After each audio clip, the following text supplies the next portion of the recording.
when we had some friends over and we were going to show them our Brachypelma Albopilosum pelma, her hide, which is made out of an awesome clay, which we're going to make her a new hide out of, cracked and broke a little bit. So what we're going to do is we're going to take out the spider right now, see if it's handleable, and see if we can hold it for a second and look at this beautiful spider.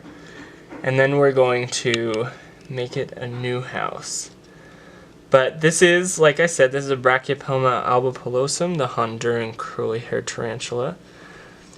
We believe it to be a juvenile after its last molt, because previously to molting it was still the pink that you often see in New World slings, but now it's gotten a lot darker color and you can see the hairs kind of curling on it.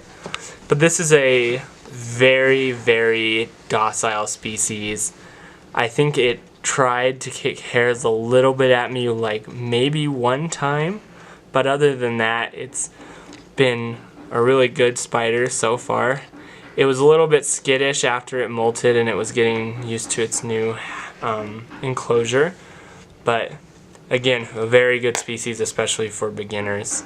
And I think we got this in November, so we've had it for around 3 months, and yeah, it molted just at the beginning of this month, and now it's a little juvie. For that hide that we showed you earlier, the one that broke, before we had our spider in a toilet paper tube, but my wife surprised me for Christmas by making a hide out of a really awesome clay that she looked up. Yeah, it's just cornstarch and baking soda and water, and you boil them together, and then you knead it, and it makes this clay. This clay is actually a little too damp, like it's too pliable, and so I'm gonna knead a little bit more cornstarch in it. And we'll make a video one of these days and just show you guys how to make it. It's super easy. It's made, like she said, with stuff that you can just find around the house, and it's actually, a lot of the things in it are beneficial for injured tarantulas.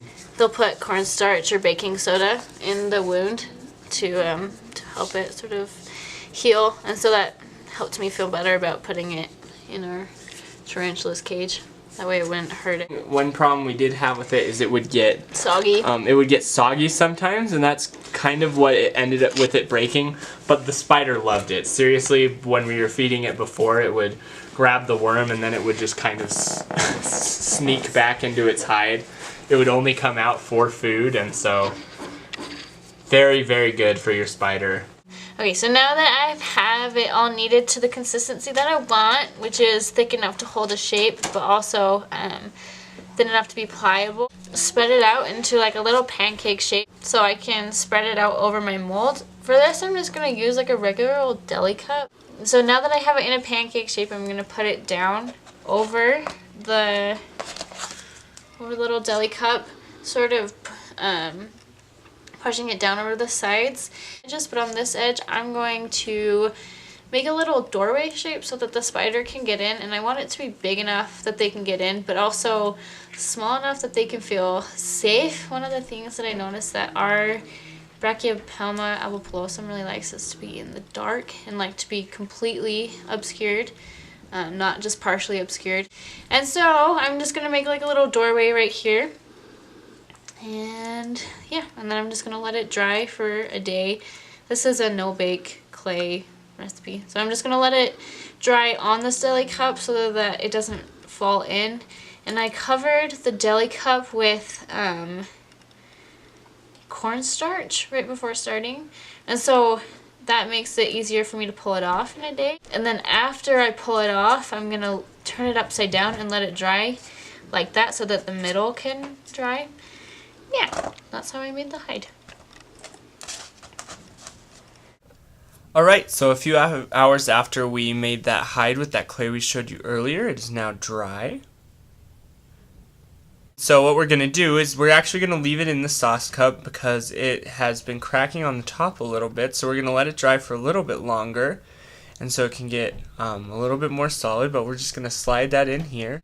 But yeah, this is an excellent style of hide. It allows just enough light in that the tarantula isn't completely in the dark, but it keeps most of the light out, and Pelma loves it, and we think that your spiders will love it too. But thank you for watching. Subscribe if you liked what you saw, and check out some of our other videos. Thanks, you guys, and have a great day.